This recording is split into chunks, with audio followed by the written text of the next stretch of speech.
Oke, untuk bisa teman-teman ikuti ulang, semisal nanti ada kendala atau ada hal-hal yang terkait dengan sinyal, jadi nanti bisa mengulang kembali karena biasanya saya upload ya di YouTube channel supaya teman-teman tidak bingung kalau ingin mencari informasi terkait tugas dan sebagainya.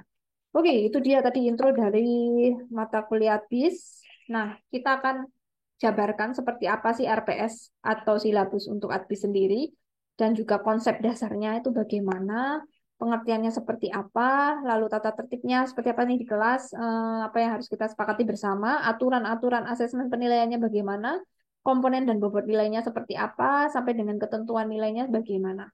Nah, ini dia RPS-nya atau apa yang akan kita pelajari satu semester ke depan. Yang pertama kita belajar tentang pengertian ciri-ciri konsep ruang lingkup ADBIS.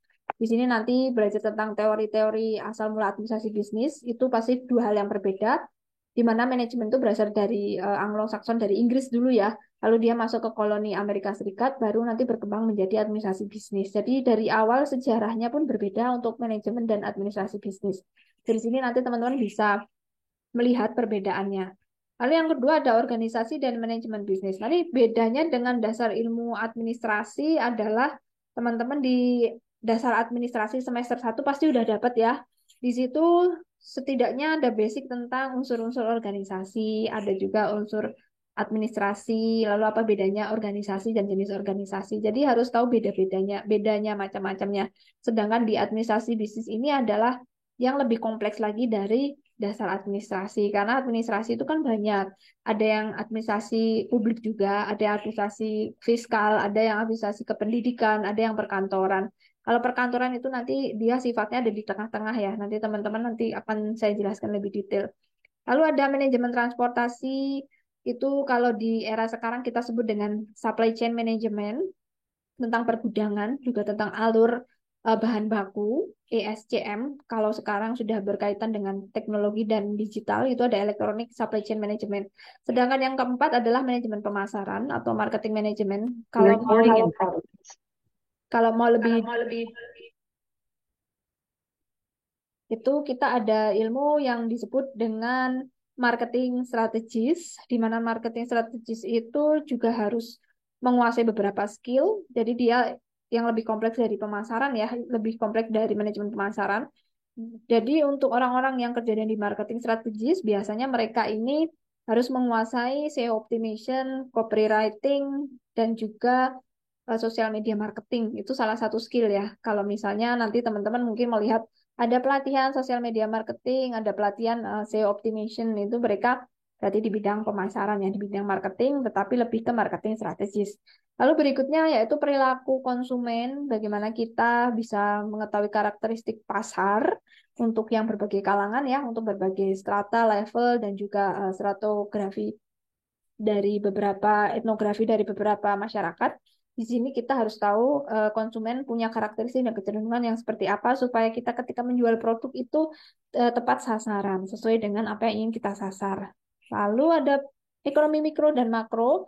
Ekonomi mikro itu berkaitan dengan aturan-aturan yang nanti harus dijalankan oleh para pelaku usaha yang skupnya itu adalah di bawah skup nasional di mana mungkin ada UMKM gitu ya, ada juga PT, pemilik CV, badan hukum dan sebagainya. Sedangkan makro nanti terkait dengan GDP atau Gross Domestic Product, pendapatan negara, falas, ya kurs rupiah, kurs dolar, lalu inflasi dan deflasi, juga aturan ekspor impor. Jadi untuk jadi seorang pengusaha itu kompleks banget pengetahuan yang harus dimiliki. Ya, kurang lebih pengetahuan terkait administrasi bisnis. Jadi termasuk aturan-aturan hukum bisnis, aturan dengan beberapa kondisi ekonomi saat ini, misalnya saat ini yang harga paling naik itu melonjak kalau dari material itu misalnya besi ya, berarti kalau untuk usaha yang konstruksi itu harus berhati-hati membuat RAP-nya. Kalau misalnya nanti dari usaha makanan yang lagi naik itu adalah minyak gorengnya misalnya. Nah, yang dari kegiatan makro atau informasi makro seperti ini yang teman-teman harus pahami karena apa yang terjadi secara regulasi nasional itu akan berdampak pada sebuah bisnis atau bisnis kita. Itu yang disebut ekonomi makro, teman-teman. Oke, berikutnya ada perilaku organisasi, di mana setiap organisasi itu punya roh, punya jiwa, punya visi misi, punya tujuan. Nah, di sini kita akan belajar bagaimana sebuah organisasi itu mendeskripsikan dirinya tentang apa filosofi yang ada dalam dirinya. Biasanya nih sangat penting sekali kita menstatementkan bahwa visi misi kita itu apa gitu ya kalau kita punya bisnis supaya ketika kolaborasi itu kita enak mau melangkah kemana karena kita harus punya satu visi ketika bekerja sama dengan perusahaan lain.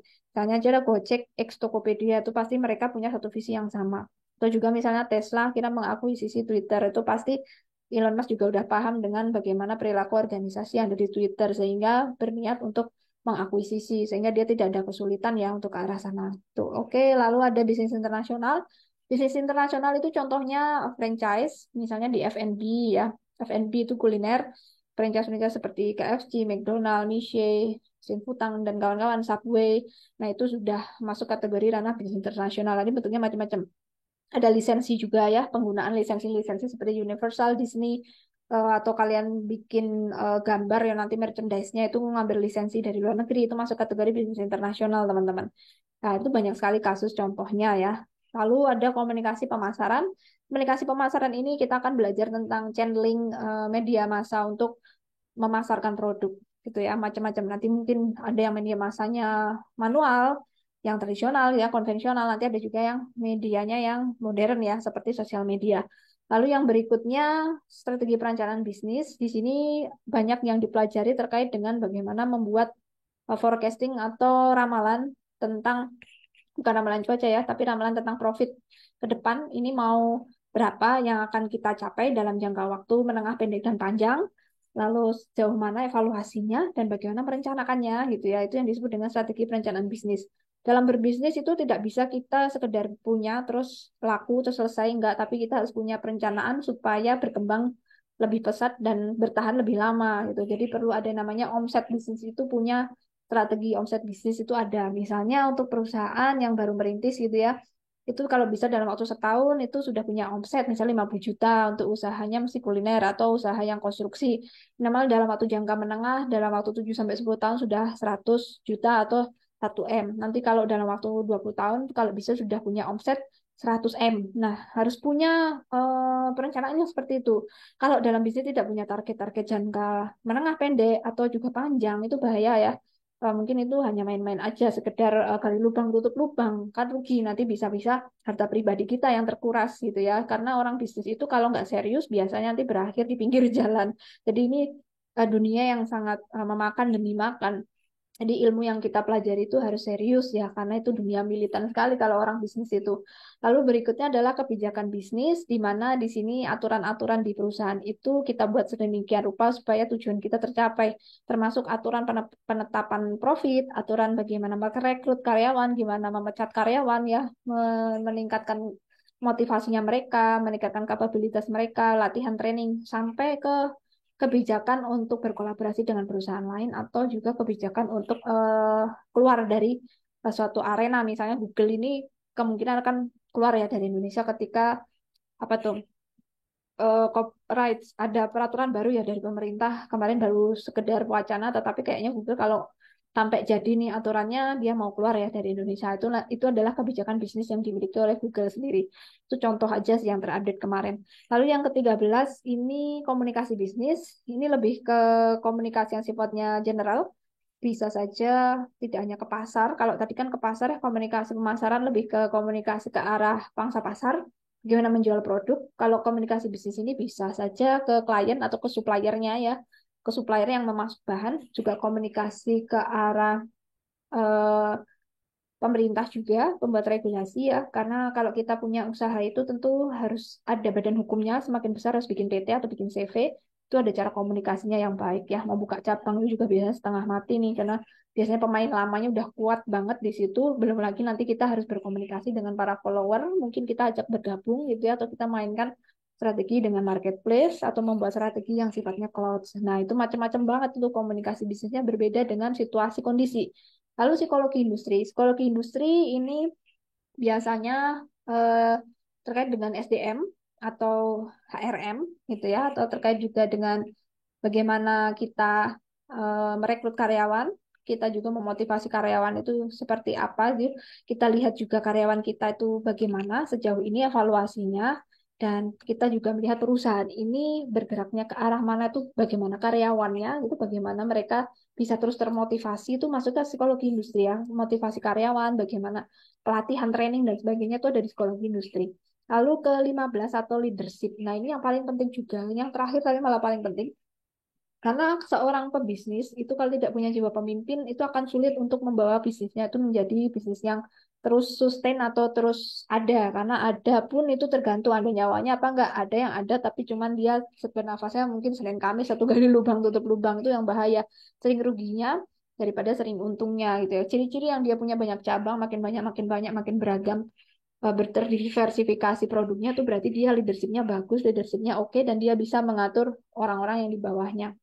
Nah, leadership di sini itu terkait dengan pengambilan keputusan untuk beberapa situasi, tidak hanya ketika rapat, ketika situasional saja atau insidental, ketika ada hal-hal yang mendadak gitu ya. Dan juga ini untuk pengambilan keputusan yang sifatnya adalah jangka menengah, jangka panjang.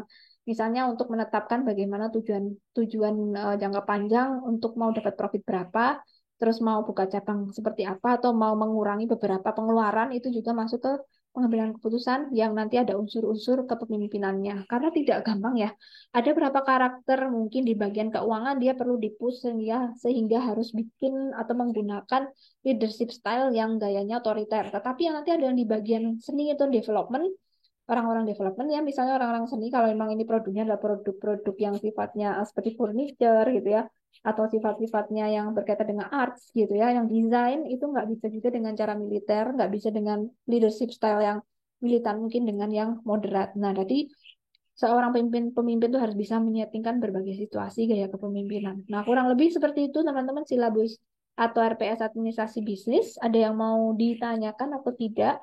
Jadi ini kompleks sekali ya di sini. Apakah masih stay, teman-teman?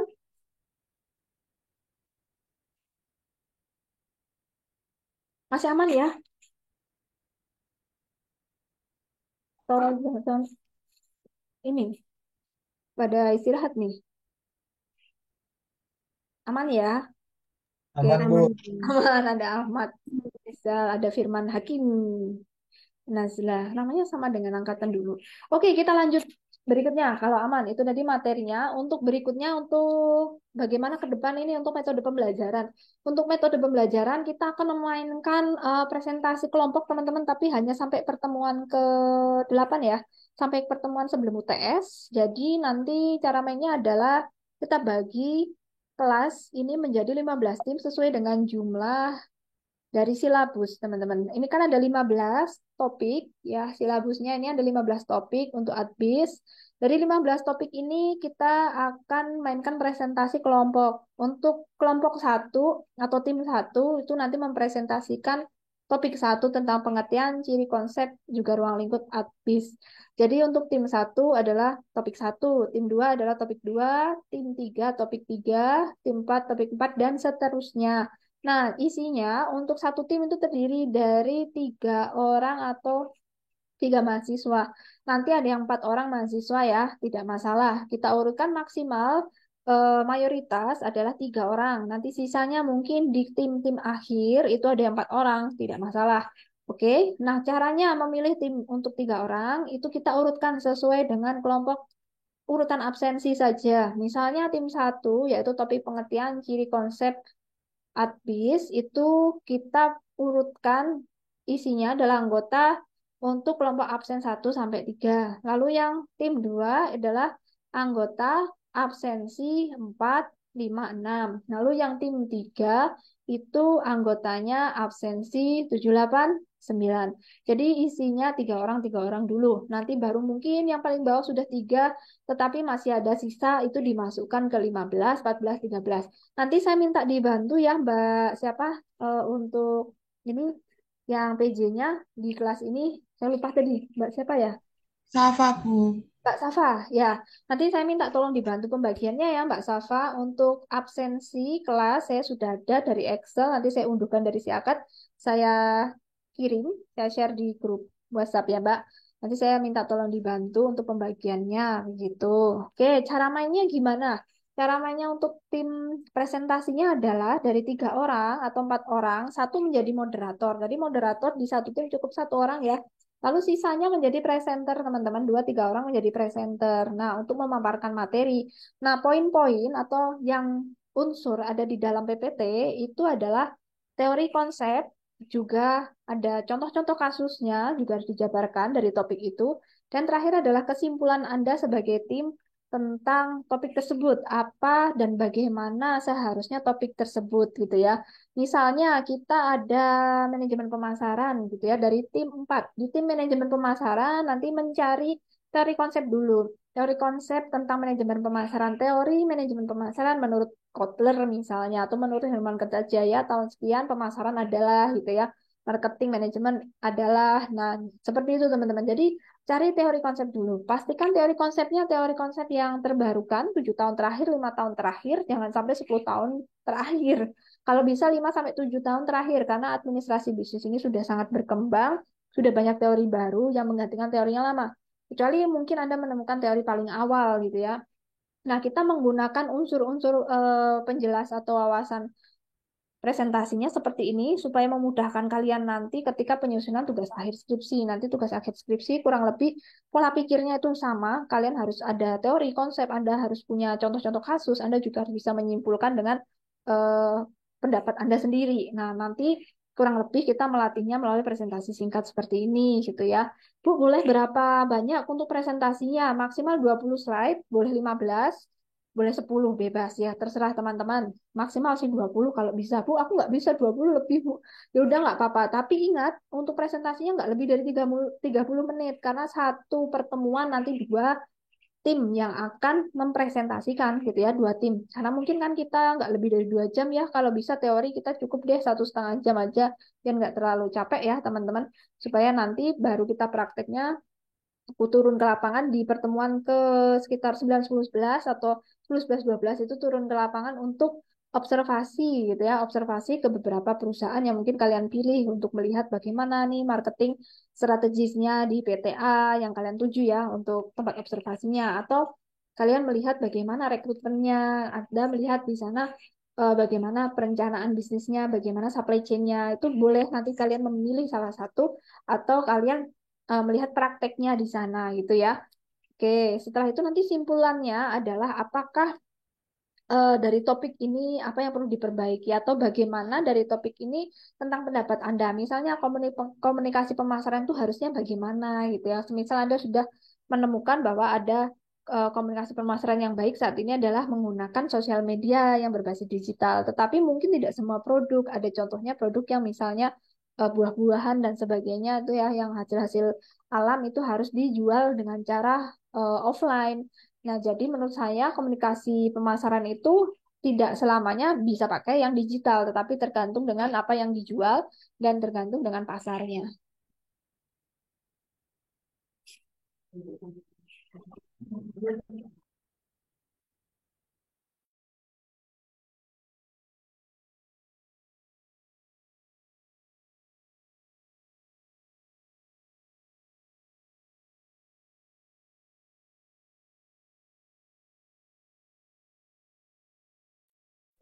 Mohon maaf ada kendala. Oke, lanjut lagi. Sampai mana? Tadi intinya dari PPT ada 3 unsur ya, teorik atau konsep, analisis studi kasus atau contoh nyata di PT, di CV, atau mungkin perusahaan atau merek boleh. Sebut merek nggak apa-apa ya. Misalnya merek A, B, C boleh deh, boleh merek apa aja. Karena untuk studi kasus di bisnis itu biasanya kita memang bedah merek sih.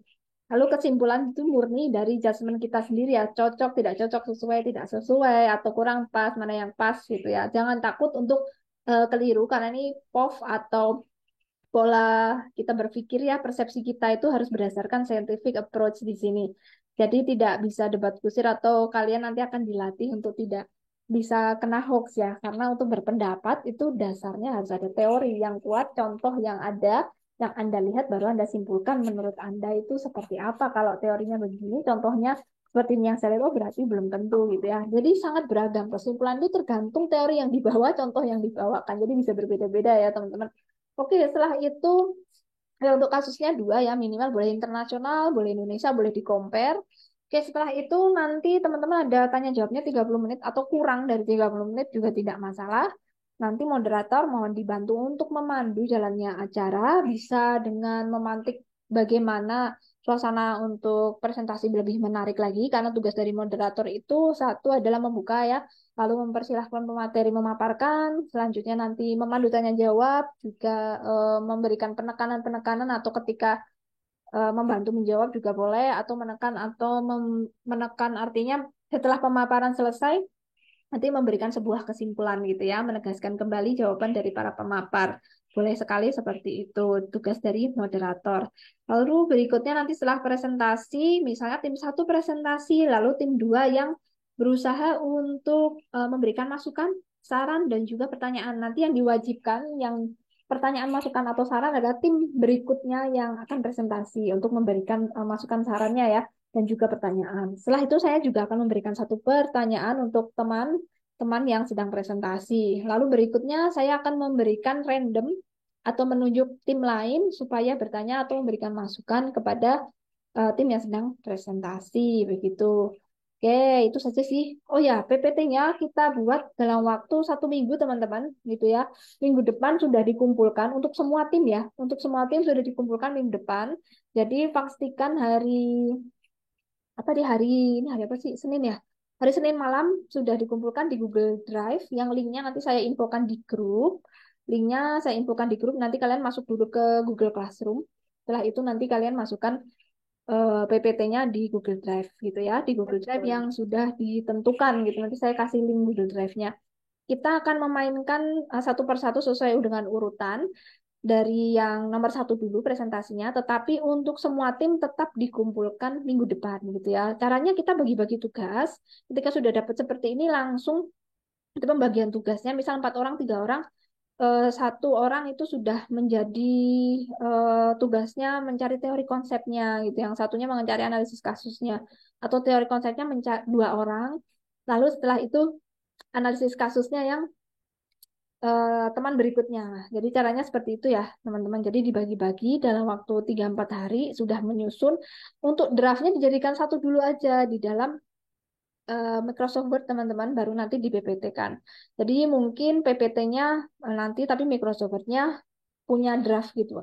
Karena nanti di Microsoft Word itu kalian akan susun menjadi makalah yang akan diselesaikan di UAS. Nanti untuk UAS-nya adalah take home dan membuat essay atau makalah dari tugas teman-teman yang di awal seperti ini. Jadi nanti tinggal menambahkan analisis studi kasus atau contohnya itu adalah ketika turun ke lapangan, lalu nanti dibuat dalam makalah yang baik dan berkelompok ya mengerjakannya dengan kelompok yang sama. Jadi kita masih meneruskan tugas dari yang awal gitu teman-teman. Ada yang mau ditanyakan dari sini untuk penugasan dan bagaimana metode pembelajarannya aman ya?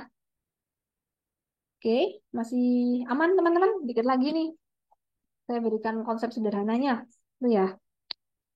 Oke, sudah teman-teman? Bisa? Oke. Kita lanjut dulu ya tentang perbedaan administrasi, manajemen, dan organisasi. Untuk perbedaan administrasi, manajemen, dan organisasi seperti ini. Untuk administrasi itu hal-hal yang berkaitan atau aspeknya adalah yang general dan itu fokusnya untuk administrasi itu penetapan arah organisasi. Bagaimana organisasi ini punya profit ke depan, berapa profit yang ingin dicapai, dan ini levelnya ada di bagian pimpinan dan itu berorientasi pada hasil akhir. Sedangkan manajemen itu adalah cara-cara bagaimana mencapai tujuan. Misalnya mau profitnya 100 juta dalam 1 minggu, yaitu caranya seperti apa kita breakdown dalam manajemen pemasaran yang baik. Misalnya dalam 1 bulan sudah harus FYP atau dalam sehari sudah harus punya postingan dengan like sekian. Nah, itu di jam-jam tertentu. Nah, ini level menengah bawah, ini yang bagian-bagian dari marketing ya, di bagian manajemen marketing. Intinya beda dari administrasi itu bersifat general, sedangkan manajemen bersifat sangat mendetail dan rutin. Nah, kedudukan dan perannya seperti apa untuk administrasi, manajemen, dan organisasi? Kedudukannya seperti ini. Jadi di dalam sebuah organisasi itu ada yang namanya manajemen. Pasti yang namanya pimpinan atau bahkan pimpinan puncak atau pimpinan bidang, itu dia harus memiliki kemampuan untuk mengorganisir atau memanajemen orang dan juga memanajemen sebuah event. Nah, di mana itu dilingkupi atau berada di satu wadah.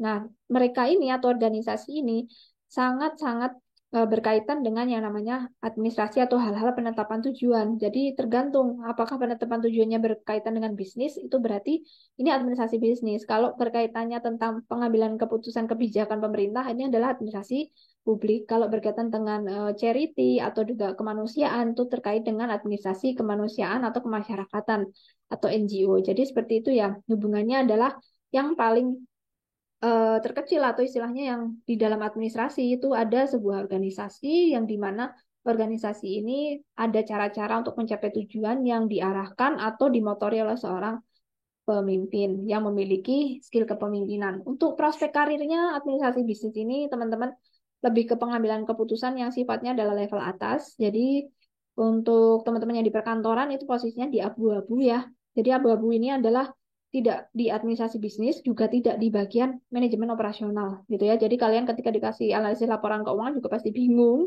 tapi ketika disuruh mengambil keputusan besar juga bingung karena ada di posisi tengah. Karena waktu itu ada profesor yang bilang administrasi perkantoran ini abu-abu. Ya, Prof, dia abu-abu. Tapi kami berusaha untuk memotivasi anak-anak nih mau ke personal, mau ke operasional atau mau pengambilan keputusan yang besar gitu ya. Nanti banyak yang misalnya dari kalian untuk melanjutkan ke S2 administrasi bisnis atau ada yang ke arah administrasi publik gitu ya. Nah, untuk yang administrasi bisnis, untuk di Indonesia sendiri kampusnya itu ada jurusan di Admis itu jurusan UI. Di UI ada, di Undip juga ada, di Brawijaya ya, Malang, nggak lupa Jajaran, Bandung, dan UPN ya, di Jogja UPN ada, lalu UGM ya, UGM juga ada, tapi S2-nya masuk ke manajemen ya, masuk ke manajemen FEB manajemen, tapi dia nanti konsentrasi, jatuhnya ke konsentrasi ya, bukan jurusan, bukan major. Nah, kalau yang kampus sebelumnya tuh major semua. Jadi kalau konsentrasi itu hanya dapat berapa semester aja gitu, atau hanya setahun, 2 tahun ya, setahun lah. Oke, kurang lebih seperti itu ya teman-teman untuk karir administrasi bisnis. Tetapi ini nanti ada bidang fokusnya gitu ya, ada bidang fokusnya kalau pengambilan keputusan. Karena kan dalam organisasi selalu ada bidang tertentu, ada yang keuangan, ada yang marketing, ada yang bagian ngurusin orangnya, ada yang bagian kesehatannya gitu ya, ada yang bagian administrasi umumnya. Nah, kebetulan kalau saya yang di bagian human resource-nya, yang ngurusin orang-orang ya, yang rekrutmen dan bagaimana memotivasi, bagaimana melihat karyawan-karyawan ini ke arah mana dia punya potensi, mana yang perlu ditingkatkan lagi, training dan development-nya. Nah, kurang lebih seperti itu. Nanti ada juga yang ngurusin pasar ya. Ada yang ngurusin pasar, itu ada yang ngurusin konsumen, ada di advertising, promosi, dan marketing. Gitu, teman-teman. Oke, itu dia materi atau secara konsep administrasi bisnis. Kurang lebih seperti itu, mengambil keputusan. Dan rata-rata nanti posisinya kalau nggak asisten manajer, ya supervisor gitu ya. Karena kita kan menghandle banyak data dan juga kita mengetahui banyak hal, tetapi mungkin tidak detail, hanya banyak sekali yang kita ketahui. Ada hukum juga, kita ngurusin hukum, kita ngurusin perizinan, kita ngurusin para karyawan gitu ya. Tapi hanya umum-umum. Kalau misal butuh detailnya, kita panggil orang HRM, kita panggil bagian keuangannya, baru kita rapat, kita hanya bisa membaca laporan secara general saja. Nah, itu yang dimaksud dengan sebenarnya administrasi bisnis. Oke, kurang lebih seperti itu sebagai pengantarnya untuk tata tertib kelas karena minggu ini dan minggu depan kita masih penyesuaian untuk kelas seperti apa lingkungan yang ada, mungkin nanti ada perubahan untuk beban dan sebagainya. Jadi kita masih menunggu, kita masih pakai online ya minggu depan untuk yang minggu ketiga kita usahakan untuk ketemu untuk offline. Jadi nanti minta dibantu ya Mbak Safa untuk mempersiapkan kelasnya. Mungkin kalau ada kendala atau apa saya segera dihubungi dan mungkin dipersiapkan kelasnya seperti apa untuk proyektor dan sebagainya. Untuk keterlambatan kalau bisa 15 menit ya maksimal gitu. Jadi jangan sampai lebih dari 15 menit karena kita dapat kelasnya sore banget. Semakin kita mundur nanti semakin malam ya, teman-teman. Ada mungkin yang ngelaju juga karena saya kan kondisinya di Jogja ya. Jadi mungkin juga ngelaju. Jadi mungkin kalau bisa lebih cepat bisa jadi lebih cepat. Semisal nanti yang kelas sebelumnya itu bisa selesai lebih awal, kita mungkin bisa mulai lebih awal gitu teman-teman ya. Oke, ini aturan-aturan bagaimana penilaian, ya termasuk dari absensi kehadirannya 75% dan teman-teman mungkin diperbolehkan untuk tidak ikut di kelas. Itu ada porsi untuk bolos ya, boleh 3 kali ya teman-teman. Untuk tidak masuk kelas 3 kali. Terus untuk keterlambatan izin atau misal sakit, silakan japri saya ya, misal tidak bisa atau apa ada surat izinnya. Kalau ini penilaian, karena PPT itu sudah masuk ke UTS, jadi otomatis sudah 15%. Nanti kita akan menilai PPT-nya juga. Apakah PPT-nya ini baik, bagus? Base 20%, kehadirannya 15, UTS 15, UAS 30, keaktifan 20. Ya, apakah ada yang mau ditambahkan ketika penilaian ini, teman-teman ada yang mau dirubah misalnya? Kalau UASnya 30% karena sulit ya, bikin esai tidak mudah. Karena kalian juga harus bikin makalah gitu ya, dan juga harus menyatukan pendapat dengan tim yang teman satu tim, ya otomatis saya hargai lebih tinggi UASnya karena harus turun ke lapangan juga ya untuk di pertemuan ke-10, 11, 12. Lalu keaktifan dan tugas ini nanti presentasi dan juga ketika tanya jawab itu masuk ke penilaian tugas dan keaktifan. Lalu UTS-nya adalah PPT yang sudah dikumpulkan. Nah, PPT di sini adalah yang saya nilai adalah PPT untuk PPT bisnis. Jadi kalau bisa hanya poin-poinnya saja. Untuk keterangan penjelas atau kalimat yang misalnya sifatnya paragraf itu kalau bisa jangan ditulis di PPT karena PPT kan PowerPoint jadi poin saja. Jadi slide itu tidak diisi dengan paragraf. Untuk penjelasnya bisa kalian sampaikan secara verbal waktu presentasi. Makanya penting banget ada draft ketika presentasi yang di Microsoft Word tersebut gitu ya. Kayak ada skripnya gitu. Nanti boleh skripnya itu ada di Microsoft Word yang merupakan bekal untuk kalian ke UASnya untuk membuat IC-nya gitu. Untuk kehadiran 15%. Dia mau ditanyakan dulu terkait ini setuju ya kira-kira. Kalau misalnya nggak setuju nanti silakan ya untuk Bu, saya maunya ini yang paling banyak gitu kan. Menurut saya udah lumayan nih. Wah, ini keaktifan kalau nggak aktif yang nggak tahu ya nilainya berapa. Jadi teman-teman usahakan menarik ya untuk membawa beberapa contoh-contoh kasus supaya banyak yang tanya ya contoh kasus yang modern-modern yang saat ini 5 tahun terakhir lagi hits gitu ya terkait dengan topik Anda yang Anda bawakan. Untuk ketentuan nilai akhir nanti kalau misalnya banyak yang tanya atau misalnya teman-teman banyak memberikan kehidupan dalam presentasi itu otomatis sudah menjadi A minus dikantongi oleh teman-teman. Untuk buku referensi ini saya pakai Irham Fahmi yang Alfa Beta, pengantar ilmu administrasi bisnis, atau pakai punyanya Khalid Mawati yang bisnis perspektif ilmu administrasi. Baik, itu aja yang bisa saya sampaikan. Silakan kalau ada yang ingin ditanyakan sebelum saya menutup kelas hari ini.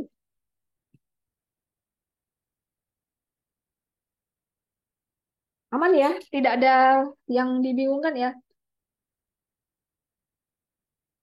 Oke, coba saya stop recording dulu.